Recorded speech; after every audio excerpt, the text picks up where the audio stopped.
or investigated or followed up on in any way? I obviously can't come. Do you believe this will rise to the obstruction of justice? I don't know. That's Bob Mueller's job to sort that out.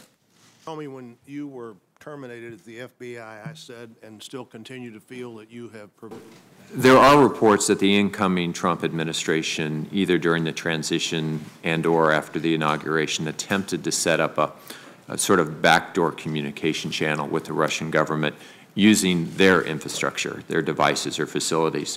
What would be the risks, particularly for a transition, someone not actually in the office of the president yet, to setting up unauthorized channels with a hostile foreign government, especially if they were to evade our own American intelligence services?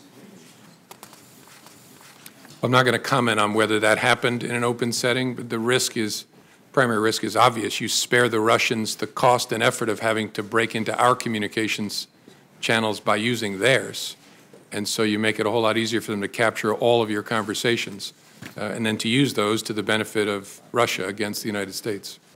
Well, Director Comey, good to see you again. You too. We've had multiple opportunities to be able to visit, as everyone on this dais has. If the president hadn't terminated your service, would you still be, in your opinion, the director of the FBI today? Yes, sir.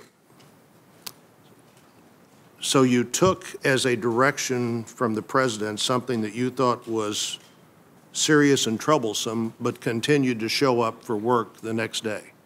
Yes, sir.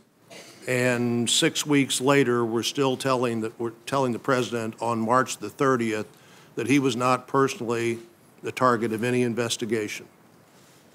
Correct. On March the 30th, and I think again on on April 11th as well, I told him we're not investigating him personally. That was true.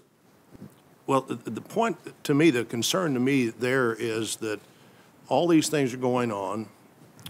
You now, in retrospect, or at least you now to this committee, that you had serious concerns about what the president had, you believe, directed you to do, and had taken no action, hadn't even reported up the chain of command, assuming you believe there is an up the chain of command, that these things had happened. Do you have a sense of that, looking back, that that was a mistake?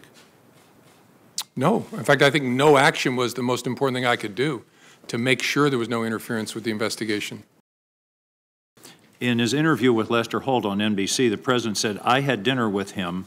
He wanted to have dinner because he wanted to stay on." Is this an accurate statement? No, sir. Did you in any way initiate that dinner? No. He called me at my desk at lunchtime and asked me, was I free for dinner that night?